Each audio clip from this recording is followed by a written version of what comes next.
Aasta hakkab lõppema, pime aeg on käes.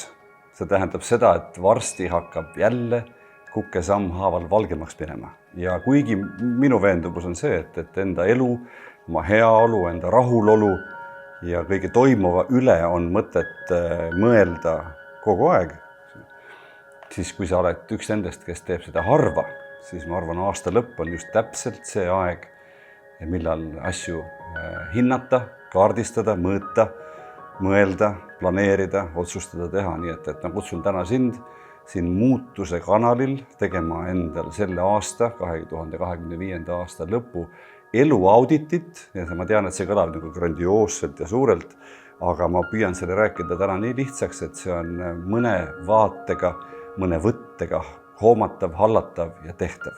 Mu nimi on Peep Vain, juhul kui see tänane pöördumine ja õpetus sind innustab, sulle meeldib, pane meile pöial, tule tellijaks ja pane mõni kommentaar sinna alla. Ja kui see asi hästi läheb välja, siis näeme video lõpus.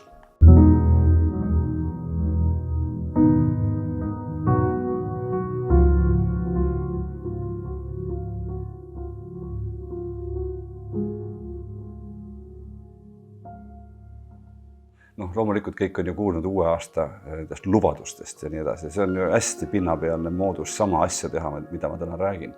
Aga ma kutsun sind täna natukene süsteemsemalt vaatama. Võtame appi eluratta metafoori ja seda abilehte või töölehte on võimalik siit samast video alt endale alla laadida, kaasa teha, kaasa mõelda.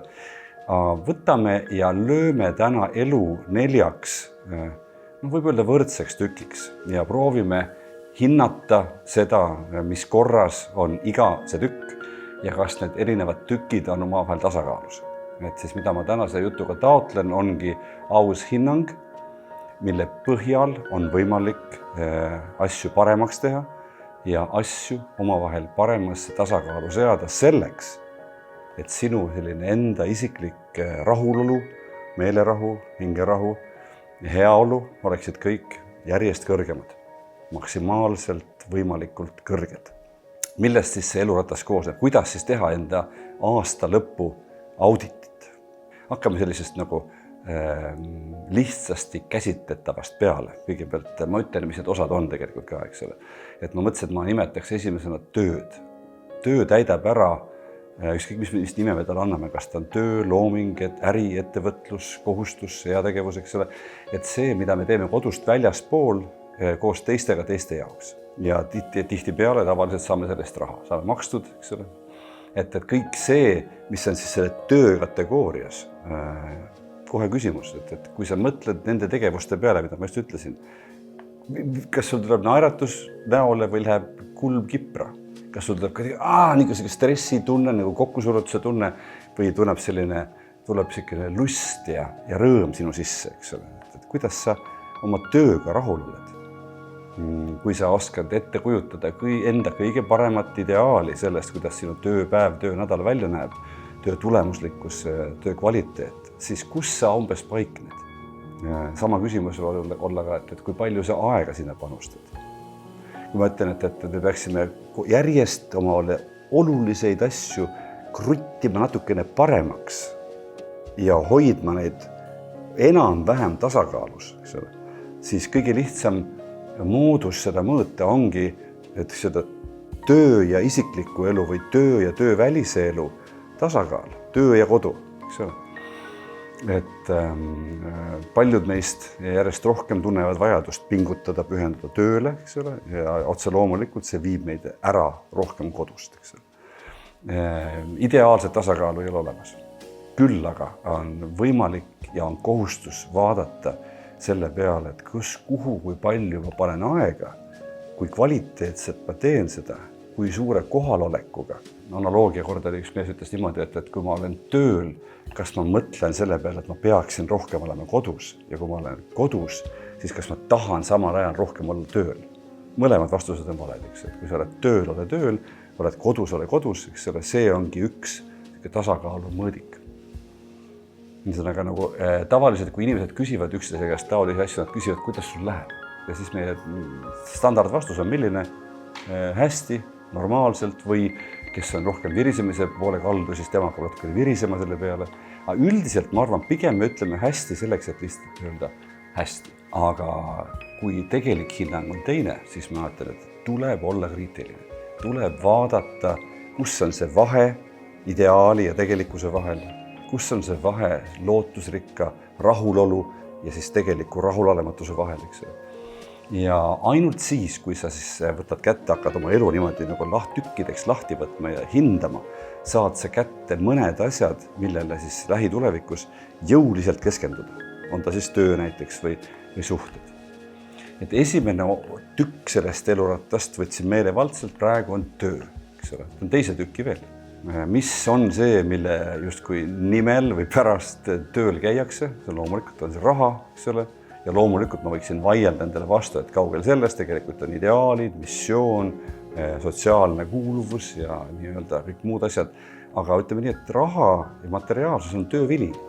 Ja see on üks selline vastiku võitu elu osa, millest mitte keegi ei pääse. Me peame kõik elama soojas toas, sööma toitvat toitu. Me tahame omada rahalisi võimalusi selleks, et lubada endale mugavusi, lubada endale vaheldust, minna kuskile reisile, teha teistele kingitusi, osta endale normaalsed riideid, eks ole. Ja siis me kuidagi nagu ei taha vaadata selle peale. See tundub liiga materialistlik ja nii, et mina usun omalt poolt taga, et raha on üks selline ja materiaalsus üldse on selline ülioluline tükk elust, millele peab otsa vaatama. Peab panema endale ka mingid latte, peab ütlema, ma ei ole sellega rahul. Ma mõtlen välja, mida ma saan teha selleks, et seda rahulolematust muuta rahuloluks. Ja loomulikult, eks ole, et kõik hakkab pihta sissetulekust. Et kuivõrd rahul oled sa oma sissetulekuga ja kohe otsa teiseks, kuivõrd rahul oled sa enda ratsionaalsele mõistusele tugineva võimekusega seda sissetulekut välja anda ja jätta osa välja andmata. Milline on sinu enda sisemine isiklik rahulolu enda rahaliste reservidega? Kas see, kus sa elad üksi või koos enda perega, kas see vastab teie vajadustele? Või on ta liiga väike või vastupidi liiga suur? Juhtub ka nii, eks ole. Nii et sellised mõtted. Tasub olla selline nagu rahakriitik, tasub olla selline heaolu otsija.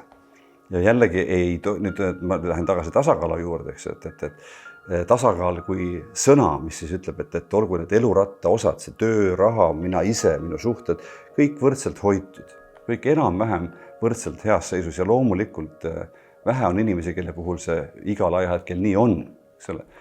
Aga selle poole peab püüdlema, et sa ei pane kõiki mune ühte korvi, sa ei püüa ühte märklauda maha joosta, vaid sa jälgid oma elus kõiki neid olulisi asju ja annad hinnanguid ja teed paremaks, eks ole. Nii et teine oli materiaalsus, et olgu see aasta lõpp sul just praegu selleks, et mõelda selle peale, kuidas on seisud ja mis nad peaksid olema ja mida sina saad teha selleks, et need seisud oleksid paremad. Ma võtan kolmandaks sinu enda ja jätan suhted viimaseks. Väga lihtne küsimus. Kui rahul sina endaga oled? Kui rahul oled sa oma füüsilise keha tervisega? Kui rahul oled sa enda emotsionaalse tasakaalu või siis selle vastand on laperdamine, eks ole, sellega? Kui palju sul on iseenda jaoks aega?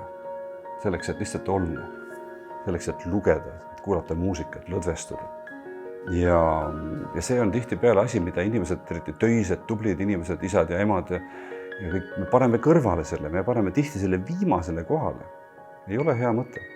Sellepärast, et selle mõnes mõttes peaks panema esimesele kohale, sest et sinu enda energiatasemest, sinu enda tervisest, sinu enda sisemisest kooskõlast iseendaga hakkab kõik peale. Hakkab peale see, et sa üldse viitsid kuulata praegu seda videot ja mõelda nende küsimuste peale. Et sa julged vaadata tervele selle elurattale, oma elu tervikkaarele peale, luua visioone ja liikuda järjest lähemale oma ideaalidele, mis muide muutuvad ajas. Ei tohi minna 5 või 10 aasta taguste ideaalidega läbi elu, sellepärast, et jõuad kohale, et ma ei tahtnudki seda enam. Nii et kuidas sul läheb, kuidas sul endaga läheb? Kui sa täiesti üksi oled enne und magamistoas või pargis jalutades või või näiteks pärast trenni saunas istudes, kui teisi ei ole. Et mis mõtted sind valdavad? Oled sa enda silmis heas kirjas? Või püüad sa meeleheitlikult teistele ja endale teha nägu, et kõik on hästi, kuigi tegelikult sa tead, et ei ole. Ainus inimene, kes saab sind aidata sel teel, oled sina ise. Ja viimane, suhted. Siinkohal ma ütleksin, et selle suhtejutu saab ära lahendada ülilihtsa küsimusega. Et on sinu elus piisavalt armastust. Ja kui sa selle küsimusele peale köhima ja kokutama hakkasid praegu, siis ma ütleks, et vist ei ole. Aga ma räägin natuke lähemalt sellest suhete mängust ka, eks ole, et ma tahaks öelda, et siin on 2 küsimust, võtame selle armastusjutu korras kõrvale. Esimene küsimus on selles, et kas su elus on olemas need suhted, mida sa pead seal omama. Ja teine küsimus on, et juhul, kui sul on olemas need suhted ja suhte olemasolu tähendab, et sul on vastas see inimene ja teil on teatud arv kohtumisi või kõnesid iga nädal, iga kuu. Teine küsimus on, mis kvaliteedis on need suhted? Kui head on need suhted. Ehk siis, kas siis me suhtleme vanematega või lastega või sõpradega, aga kas seal on armastust, kas seal on seda kvaliteeti, kas seal on lähedust, kas seal on soojust. Ja lõpuks taandub kõik sellele, et kuhu, kui palju sa aega panustad. Kui ma mõtlen ka niimoodi, et kui me vastandasin näiteks tööd ja kodu, kus tasakaalupunkt on samamoodi võiks öelda mina ise ja minu suhted teistega. Kui palju ma enda peale panustan, kui palju ma teistele tähelepanu pööran. Koos olen versus üksi olen ja teen. Siinkohal on mul keeruline sulle mingit võimatu isegi sulle mingit head ideaali või mudelit ette joonistada. Igaüks sina nende hulgas peab ise seda tegema ja seda pidevalt täiustama ja muutma. Nii et kui sa mõtleksid selle peale, et sa tahad, et sul oleks suhete teemadel asjad heas korras, siis sa pead mõtlema, mis suhted on puudujäägis ja mida teha paremaks. Kui sul mõni suhe on puudu, näiteks sul ei ole kaaslast, või sul on vähe sõpru, siis mida saan ma ise teha selle jaoks, et neid ligi tõmmata, otsida ja leida, vastu võtta. Ja töö, eks ole, et kas mul on tegelik rahulolu oma enda peamise töise tegevusega, oma töökohaga, oma kolleegidega, oma tulemuslikkusega. Kas ma olen rahul nende töö viljadega, eks ole. Nii et kui sa seda asja tahad lähemalt vaadata, siis võtta see sama tööleht siit alt eluratta kohta. Proovi seda aasta lõppu kokkuvõtet teha enda jaoks just sellise elu kui terviku hindamise mudeli abil. Annan ka väikse vihje, raamat Kõige tähtsam küsimus kasutab seda sama eluratta metafoori, seda mudelit. Seal on võimalik ka mõelda ka tervikpildi, tervikvisiooni peale ja konkreetsete eesmärkide ning tegevuste peale. Igal juhul mingu veel pimedamaks. Sellepärast, et alles siis hakkab minema valgemaks ja see on täpselt kõige parem aeg, et võtta tund või mitu tundi ja korraks süveneda iseendasse. Üksi koos pereliikmetega, koos sõpradega.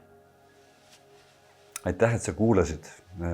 Juhul, kui see jutt sind puudutas ja sulle midagi andis, siis pane meile pöial, tule tellijaks, pane meile kommentaar, kirja siia alla ja võtta see tööleht siit alt.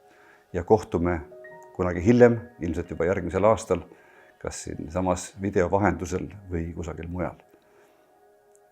Väga kihvti aasta lõppu sulle ja väga head järgmist varsti algavat aastat. Head aega.